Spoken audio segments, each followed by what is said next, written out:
Halo guys, selamat pagi. Semoga kalian di sini tetap sehat selalu dan tetap dalam lindungan Tuhan Yang Maha Esa. Kami dari kelompok 8 mendapatkan tema yaitu stabilitas politik, keamanan, dan pertahanan. Di sini kami akan menanggapi tentang peraturan daerah dari Kota Surakarta yaitu tentang PPKM tingkat 2. Kami akan mewawancarai dari dua pihak, yaitu pihak pemerintahan serta pihak masyarakat umum. Penasaran dengan respon mereka? Simak video kami.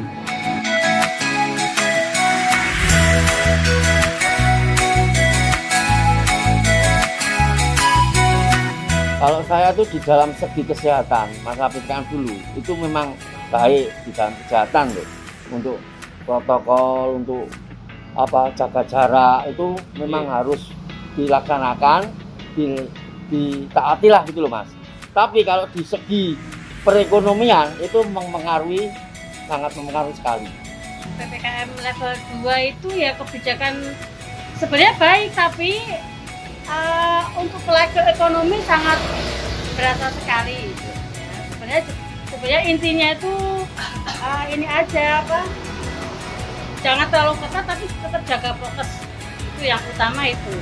Jangan dibatasi, apalagi khususnya untuk pelaku ekonomi, para pedagang kaki lima.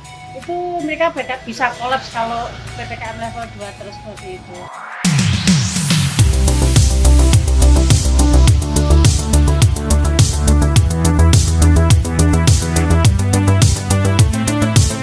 Dampaknya PPKM itu pembeli tidak ada, terus sama sekolah-sekolah belum normal sama sekali, mahasiswa, anak SMK belum normal sama sekali.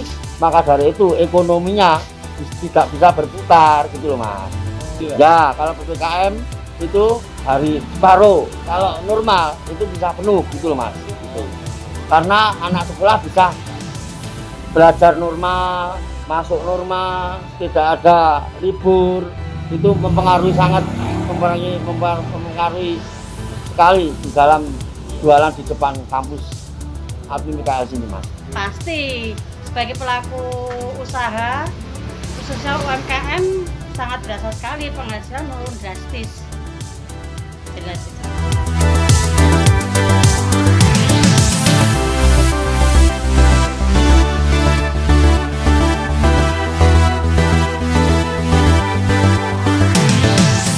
Kalau penanganan yang baik di dalam PPKM pemerintahan ya Mas ya, protokol harus dilaksanakan, jaga jarak, pakai masker, cuci tangan, berkerumun harus dibatasi.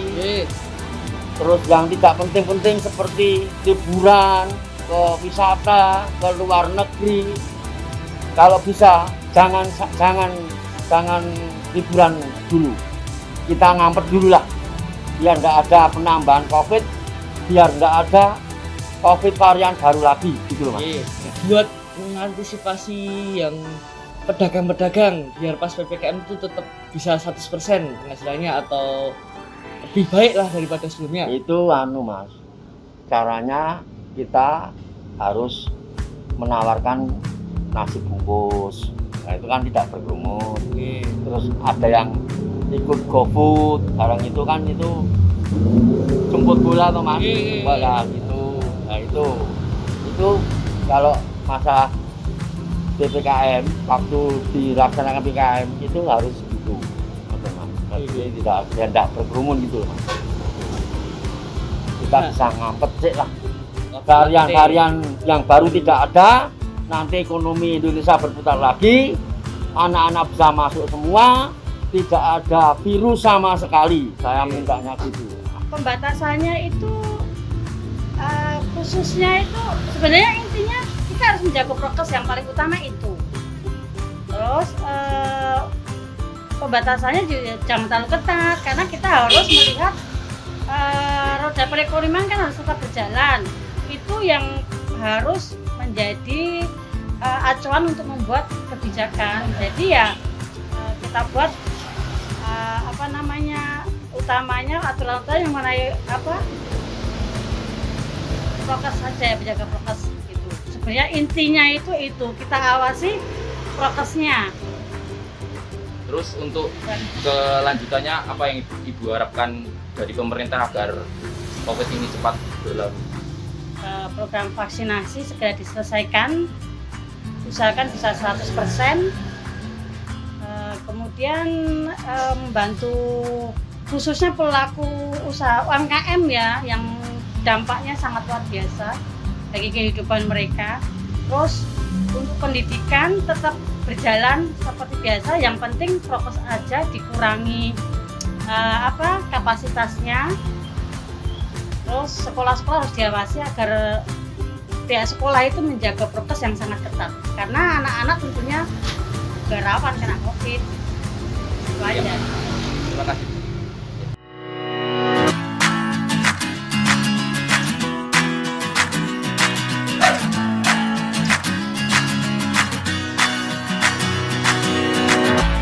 Harapan kami mudah-mudahan dengan kesadaran masyarakat ini yang sudah melaksanakan PPKM sejak dari 2020 sampai saat ini, ya harapannya mudah-mudahan corona ini secepatnya sirna di wilayah, khususnya di wilayah Kota Surakarta, umumnya di Indonesia. Karena walaupun di wilayah kami ini sudah tidak ada yang terkena virus corona, sudah zero, tetapi masyarakatnya itu masih menerapkan PPKM dengan keluar harus pakai masker, jaga jarak, dan sebagainya. Ya, harapan kita dari aparat negara sebenarnya kalau PPKM ya kita mendukung, cuman yang penting penerapannya di masyarakat, dan itu tidak merugikan masyarakat, dan itu juga untuk mendukung program pemerintah.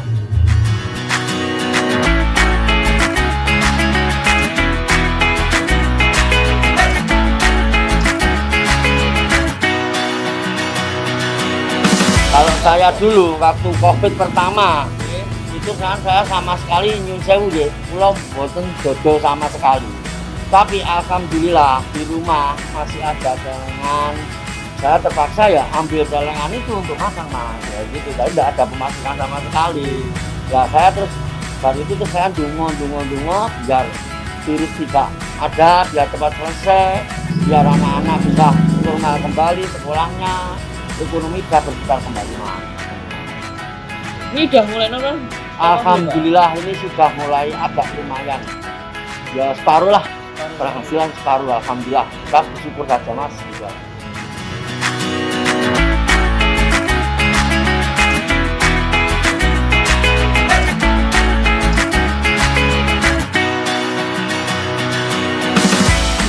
Yang terberat itu ya seperti PPKM itu mengajak masyarakat itu untuk berperilaku, untuk menyadarkan supaya walaupun sudah dalam keadaan zero tetap memakai masker.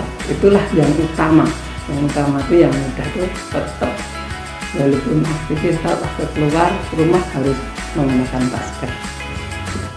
Ya selama PPKM kita bilang berat juga nggak berat, bilang nggak berat juga berat. Karena apa? Kita langsung bersentuhan dengan warga yang terdampak COVID saat kita level 3. Karena apa? Kita dari operator negara kita harus tracing, terus pembagian obat ke warga yang terdampak COVID yang sudah positif itu. Ya kita juga beresiko, tapi gimana kita juga tugas negara.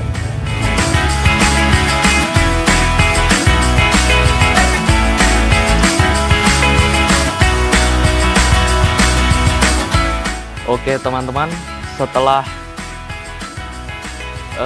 wawancara hari ini kami sudah mengumpulkan beberapa informasi dari pihak instansi pemerintah dan juga beberapa warga, dan mereka menyimpulkan bahwa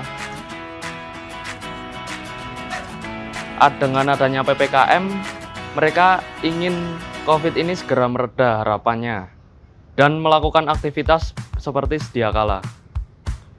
Mereka juga bekerja keras untuk mengatur agar masyarakat tertib melakukan protokol kesehatan dan memfasilitasi warga yang terkena COVID. Itu adalah kesimpulan menurut dari pihak instansi pemerintahan yang tadi kita wawancarai, dan selanjutnya adalah kesimpulan dari warga. Ya, kesimpulan dari warga, sebenarnya mereka itu takut akan COVID-19. Mereka setuju jika diterapkan prokes-prokes yang disarankan oleh pemerintah. Namun mereka juga kesusahan dalam bidang ekonomi karena income yang biasanya 100% setelah PPKM berkurang, bahkan sampai ada yang tidak mendapatkan income sama sekali. Harapan untuk PPKM ke depan itu prokes tetap diterapkan, namun diberi keringanan dan bantuan untuk pengusaha, pedagang, sehingga income tetap ada. Ya, sekian tadi adalah kesimpulan dari kelompok kami berdasarkan hasil wawancara hari ini. Sekian video dari kami, semoga dari apa yang kami buat ini dapat membantu pemerintah dan masyarakat dalam bekerja sama membasmi tuntas pandemi ini, dan semoga masa pandemi segera berakhir dan pulih seperti sedia kala. Terima kasih.